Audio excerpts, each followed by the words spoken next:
I just want to give a quick thanks to the Tier 5 channel members and patrons. Bob the Dragon, Data Magnet, Sergeant Puma, Cat Crab Lobster, and Duck Machine. Thank you very much for the support. It is much appreciated.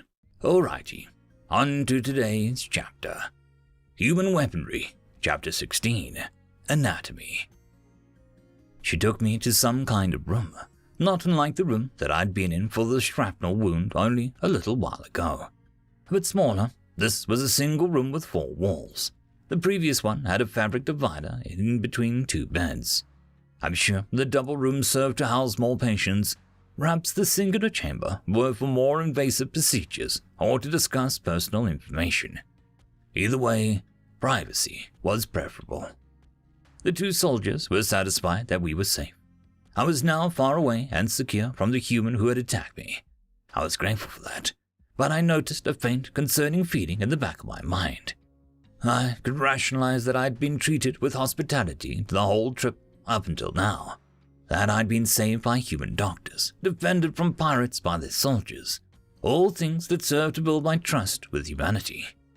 However, now I'd been attacked by one, and as much as I wanted to yield to logic, I couldn't help but wonder if anyone else in the ship or the carrier had similar intentions regarding my well-being.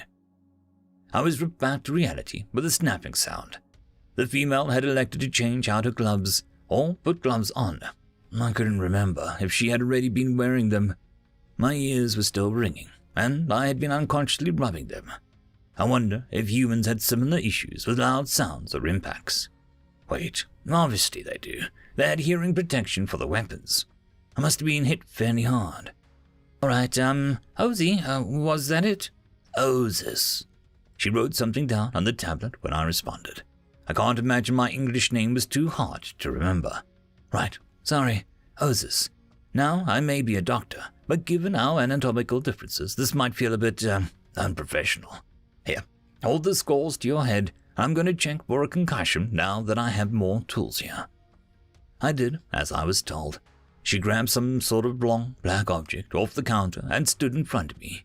Curious, she didn't have to kneel or bend down at all to meet my eyeline, even with me sitting down.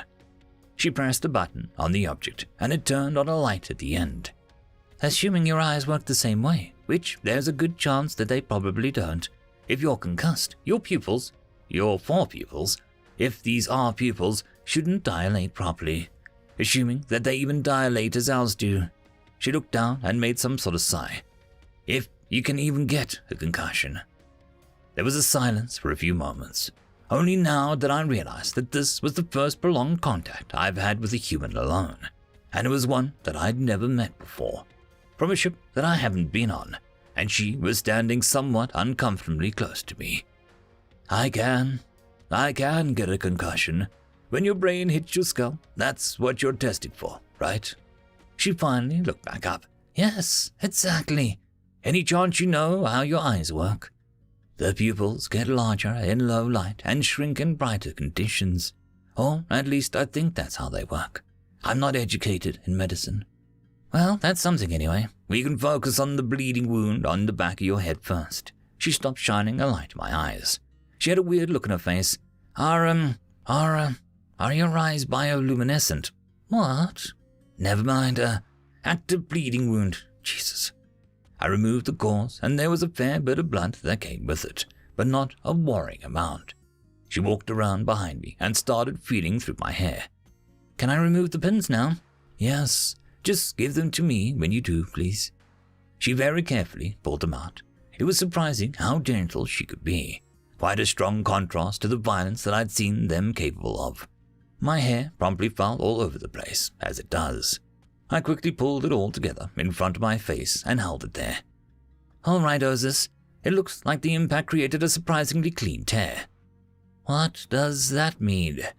He has likely wearing hard-knuckle gloves when he hits you. A more even distribution of the impact. Either that or your skin just tears that way. Honestly, I don't know. I'm going to clean it up and apply medical tape. It'll hold the cut closed, and it's coated with a medicative salve. Should speed up the healing process. The cleaning process was rather painful. However, the bandage she put on was soothing. All right, well, I think you have a mild concussion. I'm sure the impact was lessened because he was hitting you at a weird angle with you being so tall. Any of the medical staff on board can provide mild painkillers or ice packs for the resulting headaches if you need it." She started to walk towards the door, now resting the tablet device at her hip. I started to put my hair back in between my ears and behind my head. Before she closed the door, she turned around again. "Oh, you might want to consider leaving your hair down. It looks good like that." I watched her leave. That was a strange comment. Or maybe it wasn't. I don't know what humans discuss in casual conversation. I suppose I could go back to my room. Knowing what I know so far, though, they'd likely want to talk to me about what happened, and later about my role in the galactic affairs. Or maybe I could just sit in this quiet room for a while. Why did they have to be so social? I have enjoyed their company, but it's like they are never alone.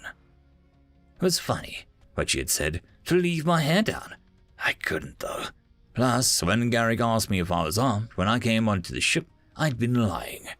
I rolled the longer of the 2 pins in my hand, then pressed the side and back, causing it to extend into a stabbing weapon about the length of the knives the human soldiers carried.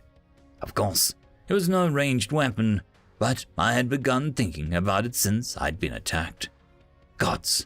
And here I'd been worried about the humans' history of espionage, and I had snuck in a weapon in my hair. I collapsed it and put my hair back up. I wonder how they didn't notice it when they scanned me for shrapnel earlier. Or perhaps they did, but didn't care. I looked down. There was blood all over my hands. I need to go ask where I could wash them off properly, and I needed to talk to Garrick about something. I was about to leave the room when there was a knock at the door. It opened right after, and in walked a female from the bridge. The captain. She closed the door behind her and removed an object from her head. It was white, like the uniform that she was wearing.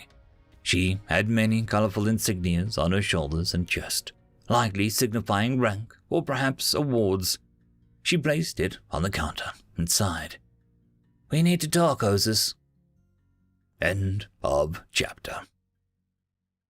And that, my friends, concludes this video.